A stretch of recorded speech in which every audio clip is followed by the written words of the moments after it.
Okay. Good. First of all, thank you so much, audience. I am here with Dylan, my good friend. We've been doing this for a good month. Dylan, man, I'm pumped up. I am pumped up. Are you pumped up? I'm double pumped up, you. That's a two. That's a two-bagger. That's a two-bagger. Two-bagger in a second. Now you're talking to the right guys. Oh, perfect, guys. We're going to get right into it to not waste anybody's time. Number one, we have some interesting information. So today is January 11th, 2026. And a few days ago, we don't want to get political on this podcast. We're trying to make everybody money. United States has seen interest in Greenland. The American president basically says we're going to do this the easy way or the hard way. I'm just quoting him on here. So that presumably means that there's interest there. Why there's interest, we're not going to get into that. But I've got a little bit of a teaser here. There is a particular company that we are interested in. See it right there. Dylan and I have. So I am going. Am I still sharing my screen, Dylan? Yeah, you're sharing your screen right now. Perfect. I am going to talk about Amaroq, which is essentially a mining company. Penny stock. Pardon me? Penny stock. Penny stock on the OTC market. Okay, you guys can see here. That's what it is. It's the OTC market, right? And what we're going to do is the reason why this company, and this is why we always look at catalyst events. And you can go back to our previous podcast. We did talk about the Venezuela thing. Didn't make any money on it, but we saw it coming. We saw it coming. We didn't make any money on it because things happen so quick, and that's why we want to put this out. The reason why this Amaroq is important is because this is, and again, the biggest company working currently in Greenland. And what do they normally do? We just looked at it over here in. Okay. Got some information here on it, and essentially they do a lot of gold, and as we know, gold is at well over $5,000 an ounce. And 5,000? You mean 4,000? 5,000? Is it no 4,000? Right? 4,500. You mean well over 5,000? 4,000. Yeah, right? Getting onto the way of 5,000. 4,500 an ounce roughly today. Yesterday when I last checked, yeah. Yeah, and here's the thing. This is what's really got me excited about this Amaroq. Look what they're doing. See this here, guys? Copper, rare earths, right? What have we been talking about here in a while, right? Rare earths, China has a big percentage of this, unless I'm wrong, Dylan. I haven't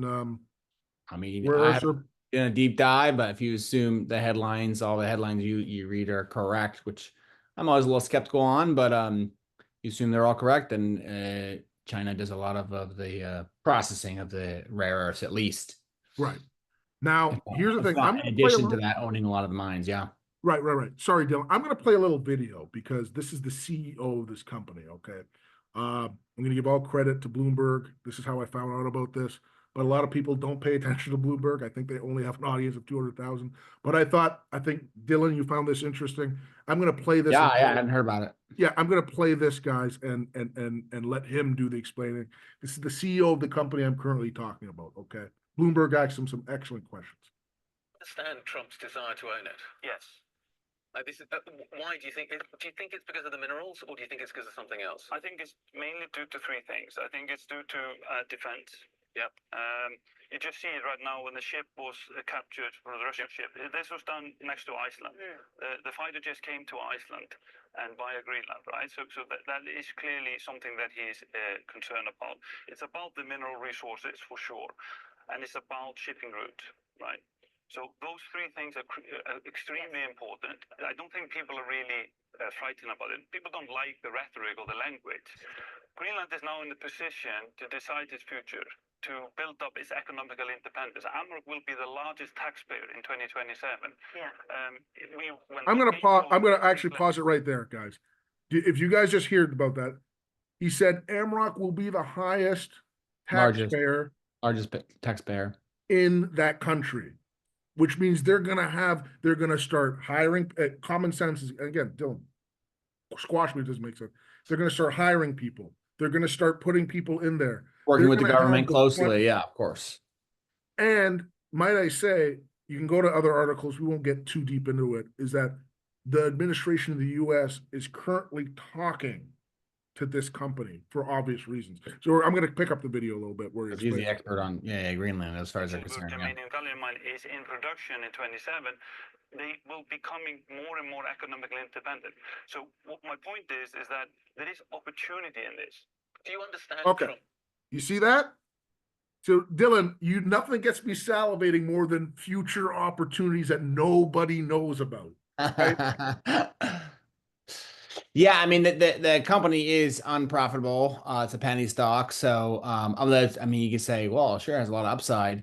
It's unprofitable, so they're diluting it. So you definitely need to know what you're doing, obviously. So you just looked at 3 days ago. I'm assuming you haven't done all your homework, and you're like, yeah, this is a guaranteed 10 bagger in 2 years. Like, if it was, I'd be damn, I'm gonna start following your footsteps and digging into this because this sounds awesome, But I'm assuming you're still mid that process. So yeah, it looks promising. Yeah, pardon me for thank you, Dylan, for pointing out, because obviously this news came out, I think, on Thursday or Friday, and I've only done a few hours of research, but I did think I should put this out there for the audience to know if you want to take the risk and have more time to go at it. We both got work, jobs, etc.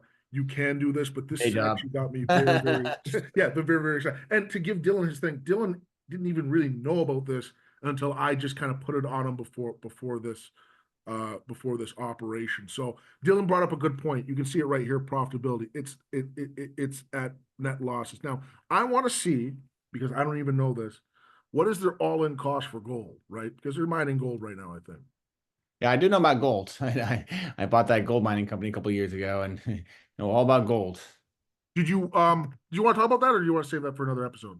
I just know, like, you're bringing up that thing, and I know that's a major factor when you're buying the company is how much does it cost for them to get the gold out of the ground, and then you look at that and your expected market price, and that gives you a good idea of how profitable the company is likely to be.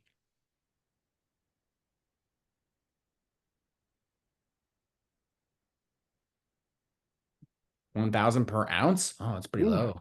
The company I was looking at was like a 800 or 900, but then later they revised it and was up towards the 12 to 1300 per ounce. And that was one of the better ones in terms of very low cost. Holy smokes, 30 grams per ton is not bad from what I've. Wow. This. Yeah, all-in sustaining cost, IASC. That's the key thing. There it is, right there, gentlemen and ladies. 12. I think that's pretty good. I think again, Dylan. I mean, look at that profit margin. What it even says here provides a massive profit margin, right? But how much goals are they? Okay, so 300 tons per day. Yeah, I guess you want to know how much insider ownership there is.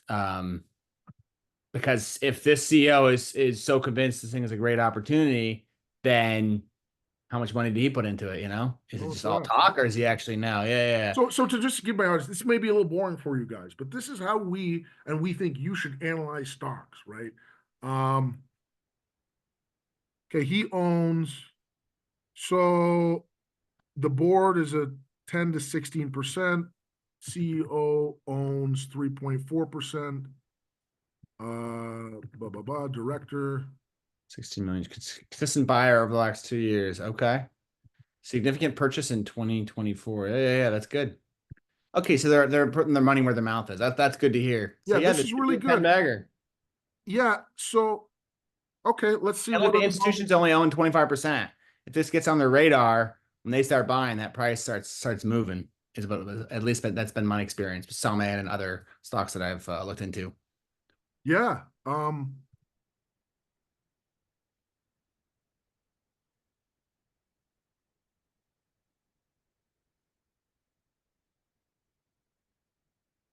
We're just digging through the rabbit hole here, folks. Yeah. There it is. Yeah. Above average or high. Okay. So enough about that. So, okay. Yeah, that's worth digging into for sure. It's worth digging on my into. list. So, ladies and gentlemen, me and Dylan are getting, I'm getting a little bit excited about this stock, assuming you're interested. But so this is on the OTC market. It's a smaller stock. In fact, what its market cap is? It's got to be in the low, like tens of millions. Let's see. 60 million shares. Huh. Oh, hundreds of millions. Okay. Okay, that's not bad. It's not a small company. Oh, British pound 500. Oh, so it's like $1 billion. Oh, wow. It's Yeah, still, this is I wonder if not, they're going to go up to the NASDAQ. Okay, dude, eventually. this is not a small company. Yeah, 650 million market cap. That's not bad. 463 million shares. So, um, Premium. Okay. Monopoly like land position in the region. Oh, I would want to dig into that. Do they have like rights on the whole area or what? oh, would you like me to? Okay. I'm sorry, folks, audience. Dylan and I, and just give context to it, we're information junkies. So anytime we look into information, but we understand that that's not the most exciting stuff. So, long story short, we still need to do our homework with this, right? Yeah, But we do before we think that this know, is, it's a safe $10 stock in 2.5 years or yeah, whatever. yeah, and just I have not invested one penny. I don't think Yeah, Dylan has. I can say confidently Dylan hasn't either. But we just think that this is definitely something worth kind of exploring. So, for example, when we put out the Venezuela video last week, the biggest company working in Venezuela was Chevron. Chevron popped the last day during the.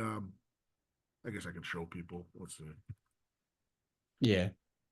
So Chevron, trust me on this audience. Chevron, Stock last week or whatever. yeah, stock 1 month. So trust me on this one. Chevron, we'll go 1 month here. You see Yeah. this? This was right after the News. Yeah. it. Do the 6 months. See how it looks in the 6 You want to months. do 6 months? Okay. There's normal volatility or had a nice move. Should be nice. Yeah. Look at that nice Yeah, move in see, 6 months. see, Yeah. it's got a nice move. You could have played that, you know what I mean? Because that is the big, because there's no way that I know of a Venezuelan kind of index fund that you can do that's particular. So you have to kind of be a little bit, and this is where I'm learning, audience. This is where I'm learning, okay, well, what's the biggest company in Greenland? This is the biggest company in Greenland, right? Who is providing. Is that going to be the move over the next year or two? Or even months, maybe. Exactly. And for the audience which doesn't know, Greenland does not have a very big population. Their population is like 40,000 or something like that. 40, 50,000 ish. Yeah, tens of thousands. So, you're going to have to think that if they're going to do investment there, and I kind of touched on this a little bit, there's going to be more people, more money, and this is what the CEO is saying, that we have an opportunity because we've got grounds in that company first. Now, I've been doing a lot of talking. Go ahead. I mean, with what your analysis with this is. Yeah, I mean, I see definitely upside with the institutional ownership increasing as the probability of success gets closer. I would need to make sure that their funding, is not going to be a massive dilution with their funding.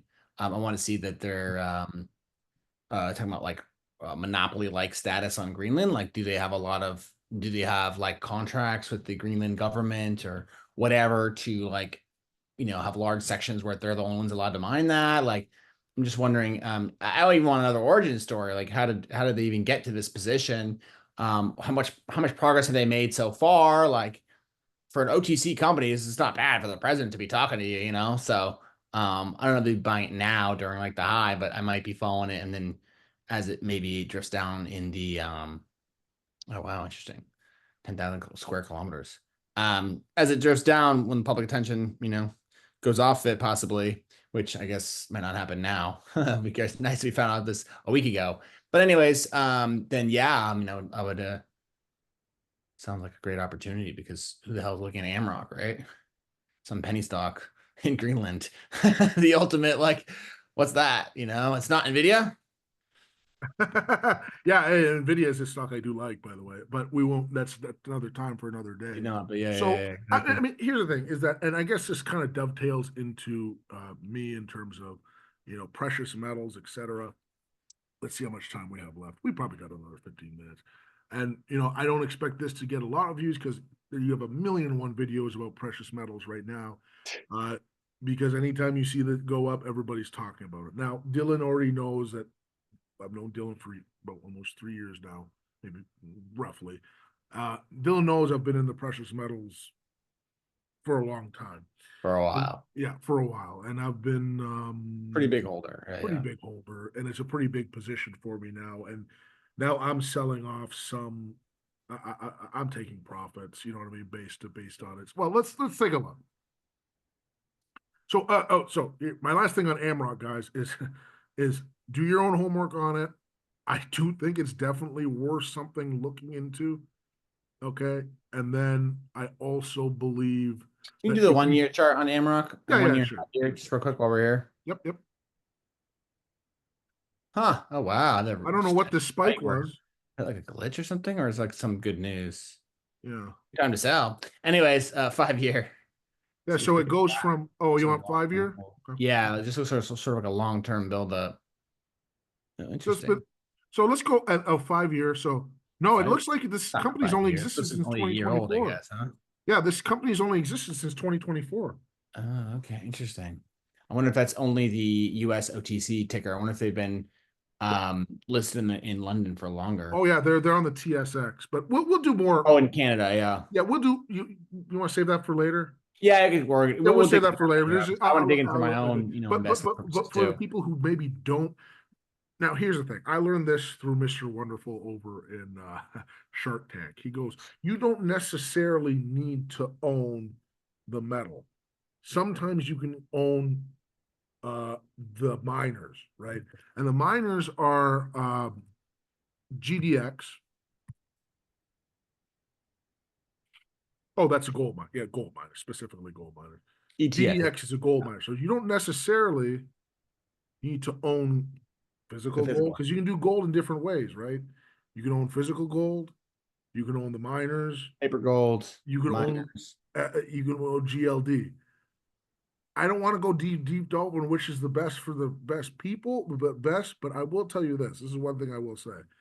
It's much easier to get your money out, assuming you needed to get it out, right? Get it out, made liquid. That's the word I'm looking for. Yeah, paper gold, exactly. Is that what you're referring to? Paper gold being like, yeah, you don't take a 10% hit on the markup on the physical. So physicals really only make sense for a long-term hold, 10-year plus, I would say, personally. Agreed. And I do am a fan of both. Right? It all depends on your situation, right?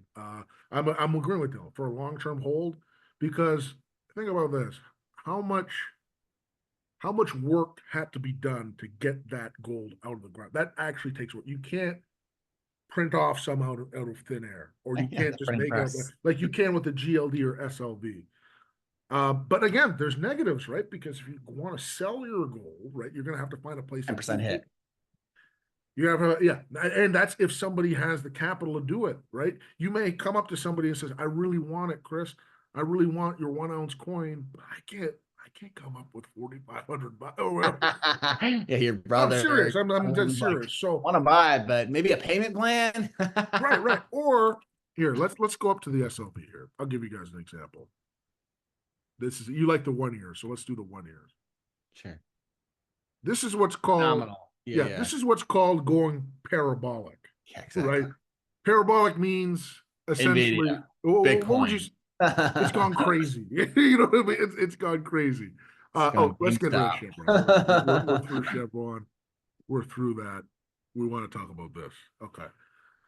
Look at that 1 year chart, folks. Right? You don't have many stocks which go up 168%. Bitcoin didn't go up that. Summit didn't go up that. If I know, I'm going to put all my money in there, honestly. Yeah. Broadcom may have. Nvidia, no. No. Let me see Broadcom. Not last year. Not my last year, no. Yeah, let me see Broadcom stock just to see. I'm kind of freewheeling it here, folks, but no, not even close. 50%. Yeah, not even close. So, and that's where I believe when you're working, get rid of you, Mr. CEO, you're done. You're fired. But that's where that's where I'm saying the audience is, if you're up that much, it is definitely good to take some off the table. I've heard this before, and Dylan, I think this is worth a discussion, is when exactly do you sell a stock? Let's say not even stock. How the hell would you know when to sell something like a precious metal? Because it doesn't run on fundamentals of a company. or Bitcoin or something like that. Something that doesn't fall on having earnings reports, etc.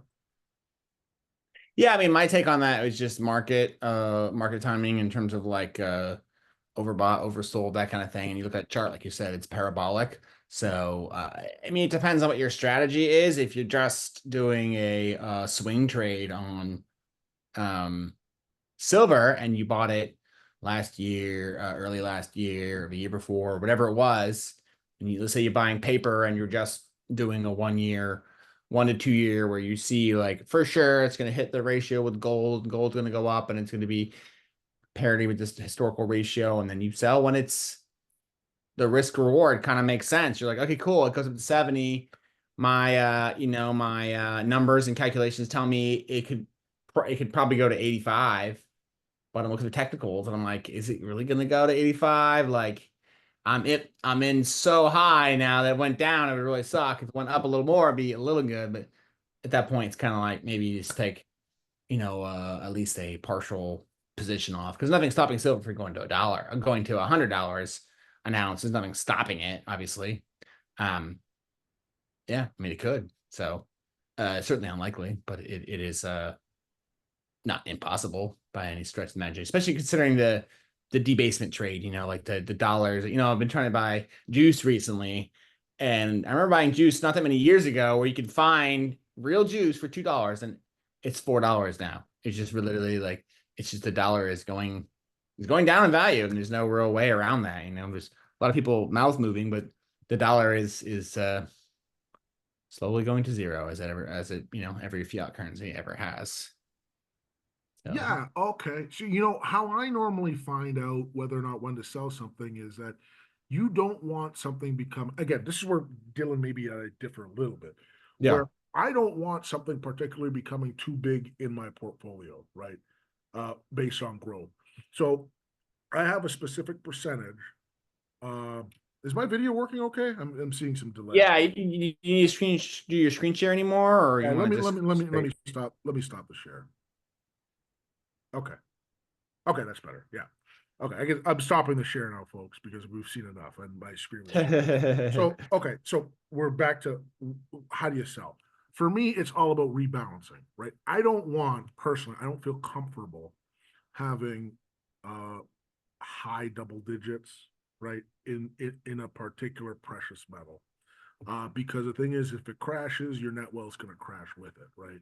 Now, there are some people who say, if I truly believe in a company, I want to put everything in it and watch it grow, because I feel convicted, I guess that's the word, and I did my homework.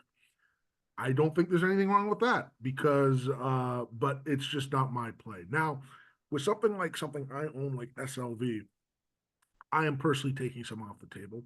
I'm selling it slowly, right? And I am implementing that cash into something that can be used and grow to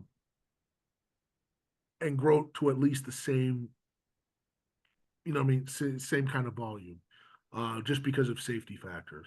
So that's me. What's your base case scenario for silver for the next month, 2 months, 6 months? Great question. I would say for next base case, for the next year, I'm going to say $95, and I'm going to say for the next couple months, it's going to hover around 75, 85. So I am giving up again on my analysis. I'm giving up 10%, you know what I mean, whatever, but just to get some off the table, because it's what we call portfolio rebalancing. I'm just rebalancing my portfolio here, because it's literally gone parabolic, or some people say taking profits or whatever. But by the way, that's to say, I am going to stick my neck out a little bit. I can't see precious metals crashing in an environment this volatile. That's all the happening. And inflationary, right? And yeah, and it's inflationary too. But I guess I should ask a question to you. Where do you see it? Yeah, I mean, my base case is not as bullish as you. I see it more as like sort of emotional event, like technically you don't really see that movement usually without a lot of volatility, either more to the upside or to the downside. I don't really see it flattening out. Like, like maybe a company would revalue it on FDA approval. You have the initial volatility and then it kind of settles out. I don't really see that with silver, maybe to some degree, but I don't really see that 70s. And, I don't know enough about silver. I'm more familiar with gold. But I would say downside is more likely than upside in my base case 1 year scenario. And how much downside? Not a significant downside because like you said, you have these sort of volatile times, sort of a 1945, 46 sort of reordering of the global world, kind of a time frame, ever since honestly, ever since the Biden, as far as I'm concerned, Biden cut the Russians off from their dollar assets, essentially, and made the whole world basically start getting rid of the dollar, being strongly incentivized to dump any dollar assets, dollar preference, anything like that. Now, weaponizing. That's the word you're looking at. Weaponizing. Yeah, but it's sort of like, he sort of meant like, hey, by the way, if you're gonna use dollars, we're gonna screw you eventually. It's just a matter of when. So everyone's kind of like, oh, well, then if you, it's as far as I'm concerned, and Tucker also had a similar thing, perspective on this, is basically that's essentially the end of the dollar world, essentially. As far as I'm concerned, now it has some momentum. It may take 10, 20, 5, 10, 20 years, 30 years to sort of switch over. But the thing is, because there's no fiat that can replace the dollar, it seems more of a gold silver sort of base. So you have a lot of reasons that to be bullish on silver and gold. But just technically looking at it and historically with that sort of shoot up in price, either is a further, move up or a move down. And I think a move down was more typical given, everything going on, but not as significant. So when is the move down and how much? Are we talking like a 50% move down? Sure. Yeah, you're talking my put some numbers here. I would say in the 50s at the end of the year, I would say would be like sort of base case for me, like in the 50s, like a new floor of silver, but not as high as it is now. Okay, fair enough. Okay, cool. We got about 7 or 8 minutes. So so my main thing is to kind of look at precious metals, and I'm going to agree with Dylan here is that at least for people listening in the States or whatever, there has been a de-dollarization for sure, and the dollar has lost a big time, a lot of value. That trend's not really likely to turn around. It's just likely to continue going. It's hard for us to say, really. I would probably tend to agree with you. That it's not going to turn around for many reasons, because normally when interest rates cut, the dollar gets weaker. I think. I mean, am I off on that? No. Generally, currency, the currency weakens. So with interest rates, you know what I mean. With now, we haven't traded a lot of forex, but that would make sense. Like, it would make sense. Your incentive to buy Nigerian currency is because Nigerian bonds are high. Exactly. So vice versa. Yeah. So again, John and I always look at catalysts. So the catalyst is going to probably look for a weak dollar for at least this next year. I guess we can do a dollar. We can do a video on the dollar for one of these days. You know what I mean? But I think that would actually be an interesting video. I'm going to write that down. Okay, dollar video. But so and this is where normally in these type of situations, there are two things that are good: is real estate, right? And precious metals, debt, debt backed by dollar debt, dollar debt, dollar debt. So, and you can see actually, I think foreign markets like for example, like South Korea, Canada, those have been exploding. I think the TSX was up 28% last year. Why? Why? Because like Amaroq we just talked about, they've got a lot of resources, right? So something that's good. Like, let's see. Okay, hold on 1 second. Just out of curiosity, I think it was, and I'm not sure. Jump on another subject here, Chris. I know you're kind of going one way, but to finish up with that, rebalancing your portfolio, what is your ideal precious metals / silver position in your portfolio? what's your goal? What's your sweet spot? Why don't you talk a little bit about that? Yeah. I don't have much time, but normally my goal and sweet spot is to get. I am not a fan of bonds because why bonds are not paying very much and they're mostly U.S. bonds. So I would go more in this climate today, as of we're January 11th, 2026. Of this climate, I would be at least 20%, 25% precious metals. Oh. Very, very, very high, which has done me very well. Obviously, Every time you did a video, yeah, you did a video last year, and you talked about that. Yeah. I wish we were still doing. Sorry, guys. I mean, we just came up with this. We just came up with this when we were talking. Well, so yeah, in my today's climate. Now, the thing is, I would say, now, what's the rest of it? Definitely, stocks, because in our age group, I plan on living for decades. Let's just say, if you plan on living, and go back to video 2, I talk about this. If you plan on keeping your money in there for decades, I think there's, without a question, the stock market is the way for growth, no question. And so I do a very high percentage of that, and within that 50%, there could be 20 stocks in there that are put around, but they mostly go around that. And go back to video 2, I believe, the S&P, the VU. So that's kind of my investment. But again, this is why I'm coming